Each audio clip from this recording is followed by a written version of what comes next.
excruciating pain and knowing that there's no going back is the most. Shakib Al হাসানকে নিয়ে যেন কানাঘুষা থামছেই না।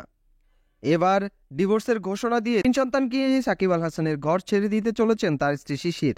আল হাসানের সাথে সম্পর্ক ছিন্ন করতে চান তার স্ত্রী শিশির। সোশ্যাল মিডিয়ার মাধ্যমে সাকিব আল হাসান ও নাফিজা কামালের ভিডিও ছড়িয়ে পড়লে সাকিবের ঘর ছাড়ার সিদ্ধান্ত নিয়েছেন শিশির। ইতিমধ্যে সাকিব আল হাসানের সাথে তার অসংখ্য ছবি ও ভিডিও তিনি ডিলিট করে দিয়েছেন। সোশ্যাল মিডিয়া থেকে সাকিব আল হাসানকে আনফলো করে দিয়েছেন শিশির, আবার শিশিরকেও আনফলো করে দিয়েছেন সাকিব। দুবাইয়ের একটি হোটেলে নাফিজা কামালের সাথে 4 দিন ছিলেন সাকিব আল হাসান। শুধু তাই নয়, বাংলাদেশের সোনারগাঁতেও অসংখ্যবার নাফিজা কামালের সাথে থেকেছেন সাকিব আল হাসান। একসাথে রুম বুক করেছেন তারা। সম্প্রতি এমন খবর সোশ্যাল মিডিয়ায় ছড়িয়ে পড়েছে ভিডিও। এমনকি সাকিব আল হাসান ও নাফিজার পরকীয়ার খবর শিশির জানত, সব জেনেও তিনি চুপ ছিলেন।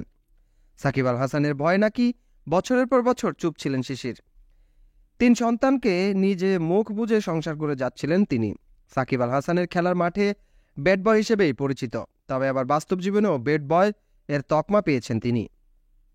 ঘরে সুন্দর স্ত্রী রেখে কিভাবে পরকীয়া করে নাফিজা কামালের মতো একজন বয়স্ক নারীর সাথে, এমন প্রশ্ন উঠেছে সোশ্যাল মাধ্যম জুড়ে। শোনা যাচ্ছে সাকিব আল হাসান নাফিজা কামালের সম্পর্ক বেশ কয়েক বছর ধরেই চলছে। সম্প্রতি দুবাই একটি হোটেলে সাকিব আল হাসান নাফিজের সাথে 4 দিনের জন্য ছিলেন, এমন খবর প্রকাশ্যে এসেছে, ভিডিও হয়েছে ভাইরাল। আর তাতেই চটেছেন শিশির। নাফিজা কামালের সাথে সাকিব আল হাসানের ওই হোটেলের কিছু ভিডিও ও ছবি সামাজিক যোগাযোগ মাধ্যমগুলোতে ব্যাপকভাবে ছড়িয়ে পড়ে। নাফিজা কামালের সাথে একান্তে সময় কাটাচ্ছেন সাকিব আল হাসান। বর্তমানে পাকিস্তানের খেলা নিয়ে ব্যস্ত আছেন সাকিব আল হাসান। আর এদিকে 3 সন্তান নিয়ে বাপের বাড়ি চলে গিয়েছেন শিশির।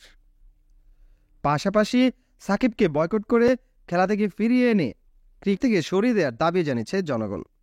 ওফায়াদ, স্পোর্টস ডেস্ক, নিউজ প্লাস।